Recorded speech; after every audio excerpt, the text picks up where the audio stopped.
जय Hind students today I will start the new chapter number 10 states of matter means पदार्थ की अवस्थाएं in unit 3 materials means सामग्री।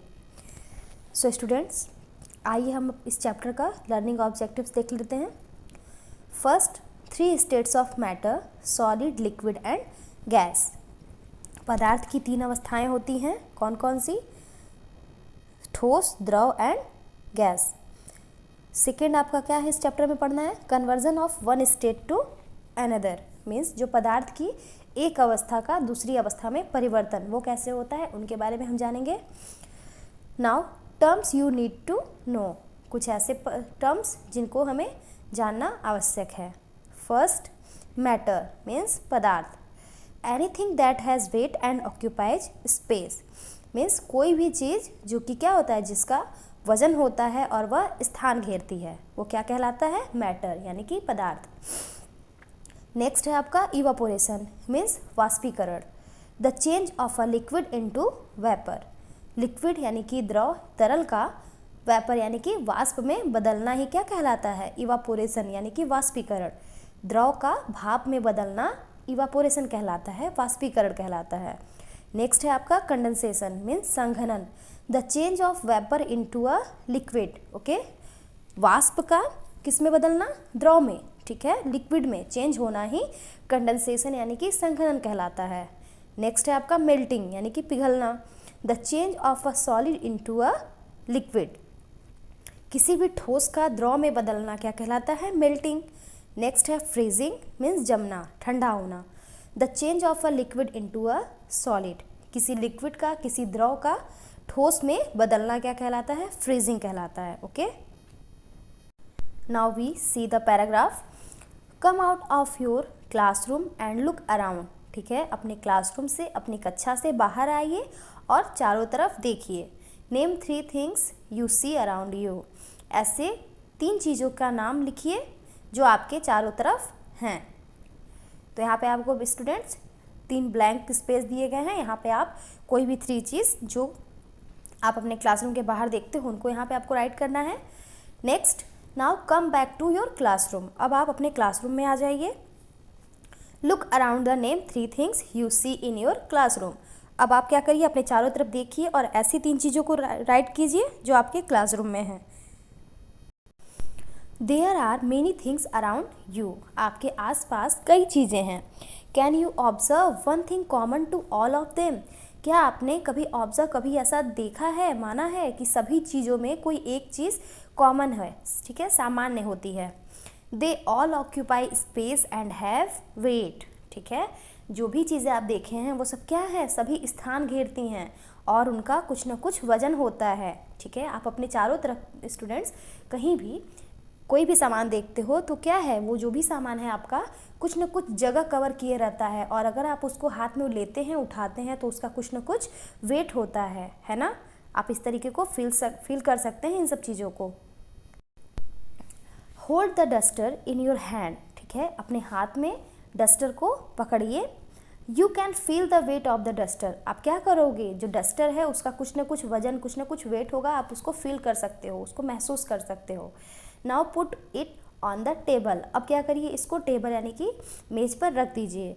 It occupies some space on the table. ठीक है, अगर आप किसी डस्टर को हाथ में लेते हैं और उसके बाद उसको किसी भी टेबल पर रख देते हैं, तो जितना उसका मतलब उसका जो स्पेस, जो उसकी जगह होगी, वो क्या करेगा, मेज पर भी कवर कर लेगा ना उतना जगह।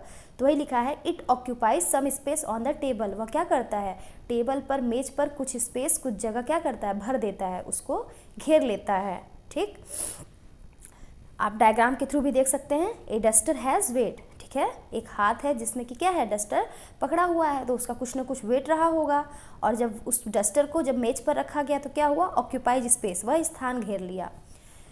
Than anything that has weight and occupies space is called matter. ठीक है, कोई भी चीज़ क्या हो जिसका कुछ न कुछ वजन हो और वह स्थान घेरती हो, तो वो क्या कहलाएगा, मैटर कहलाएगा, यानी कि पदार्थ कहलाएगा। Okay, matter exist in 3 forms. जो भी पदार्थ होता है वह अपने 3 रूपों में, ठीक है, क्या करता है, 3 रूपों में पाया जाता है।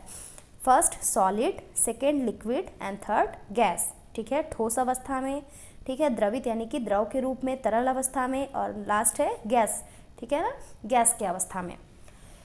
These 3 forms are called states of matter। इन्हीं 3 रूपों को, 3 स्वरूपों को क्या कहा जाता है? पदार्थ की अवस्थाएं कहा जाता है। Now let's see first form of the matter, solids means ठोस। आइए इसकी कुछ प्रॉपर्टी के बारे में हम जानते हैं। Solids have a definite shape। जो ठोस होते हैं उसका एक निश्चित आकार होता है, निश्चित शेप होता है। Look at your science book. आप अपनी साइंस की बुक को भी देख सकते हैं। It has a fixed shape. इसका जो आकार है वो फिक्स्ड होता है, ठीक है, यह बदलने वाला नहीं है। Whether it is kept on a table और ऑन अ चेयर। इसको आप कहीं भी रखिए, जैसे कि किसी टेबल पर रखिए या फिर चेयर पर रखिए, it does not change its shape. यह अपना जो भी शेप है उसको बदलता नहीं है, इसका जो शेप है वही रहेगा। And occupies the same amount of space anywhere you put it. और इसको कहीं भी आप रखिए तो वह उसी अमाउंट में, ठीक है, सेम अमाउंट में जो भी स्पेस, जो भी जगह है उसको कवर करता है, ठीक है, अलग से कोई स्थान नहीं घेरेगा। अगर आप इसको चेयर पर रखेंगे तो भी उतना ही स्थान घेरेगा जितना इसका शेप में है, ठीक है, और अगर आप इसको टेबल पर रखेंगे तो भी ये क्या करेगा, उतना ही स्थान घेरेगा। तो आपको क्या पता चला इससे कि सॉलिड्स की क्या होती है, एक निश्चित आकार होता है, ठीक। आप डायग्राम भी देख सकते हो। एक बुक है जो कि क्या हुआ है, टेबल पे रखा हुआ है, ठीक है, वो अपना एक निश्चित आकार का है और एक निश्चित स्पेस घेरा हुआ है। Solids like book and table have a fix shape, ठीक है।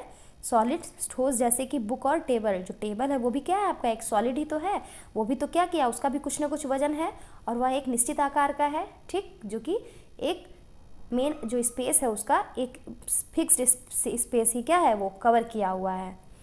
अब आपसे यहाँ पे क्या पूछा जा रहा है, कैन यू नेम 2 सॉलिड्स। क्या आप 2 ठोस के नाम बता सकते हैं। तो आपके माइंड में बहुत सारी चीज़ें चल रही होंगी, आप अपने घर के आसपास, ठीक है, अपने आँखों के आसपास देखेंगे जब अपने चारों तरफ, तो आपको कुछ ना कुछ सॉलिड चीज़ें मिल जाएंगी, ठीक।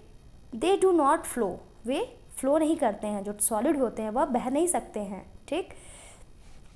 Book, stone, duster, eraser are some solids, ठीक है, किताबें, पत्थर, डस्टर, इरेजर जो होते हैं आप सब यूज़ करते हैं, वो सब क्या हैं, ये सभी क्या हैं, आपके ठोस हैं। सॉलिड्स में भी सॉफ्ट और हार्ड। जो आपके ठोस होते हैं वह या तो मुलायम हो भी सकते हैं और कठोर भी हो सकते हैं। जैसे इरेजर क्या है, इरेजर आपका सॉफ्ट होता है और जो स्टोन है वो क्या होता है, एकदम हार्ड होता है ना। सो स्टूडेंट्स, आज इतना ही। नेक्स्ट वीडियो में हम इसके 2 फॉर्म और यानी कि लिक्विड और गैसेस के बारे में जानेंगे। आई होप आपको सॉलिड के बारे में समझ में आ गया होगा। Thank you and have a nice day.